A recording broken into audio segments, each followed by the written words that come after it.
Hello, and thank you very much for joining me again today. Now, I've been asked several times now about a video on Drakelow. To be honest with you, that's going to be quite tricky. I am no longer involved in the site. I haven't been involved with the site for a very long time now. I have quite a bit of archive material, but very little of it is actual video footage, so that makes it quite tricky. I have today been in touch with Mark Gough from Central News, and Mark has very kindly found out a copy of an interview that we did back in 2000. Sent me a copy of it and given me permission to use it here. So if you're interested, I'll put that up for you next. Bear in mind that things have changed a lot since this was actually recorded. I am no longer involved in Drakelow, and a lot of the things you're about to see in the video actually don't exist anymore either, unfortunately. But anyway, in the meantime, here's Mark's video. If you take a walk down this country lane in Staffordshire, you're walking into history and opening the door onto the shady underground world of Britain's secret war.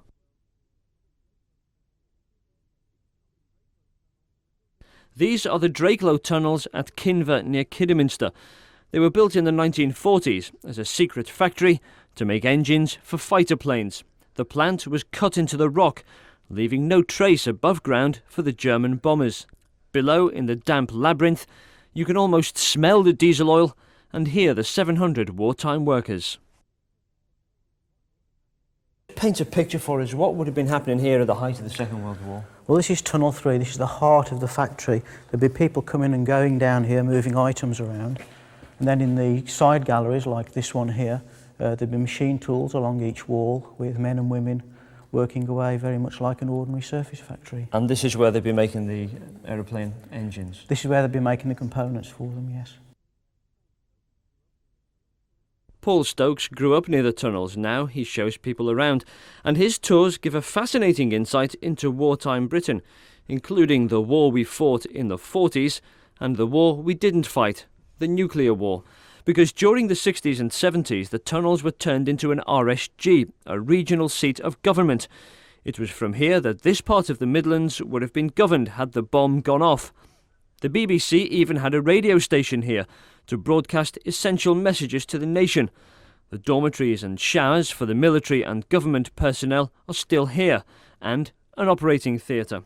Now the only sign of life is the creeping mould and mildew, Mother Nature's shroud over a remarkable piece of Britain's history.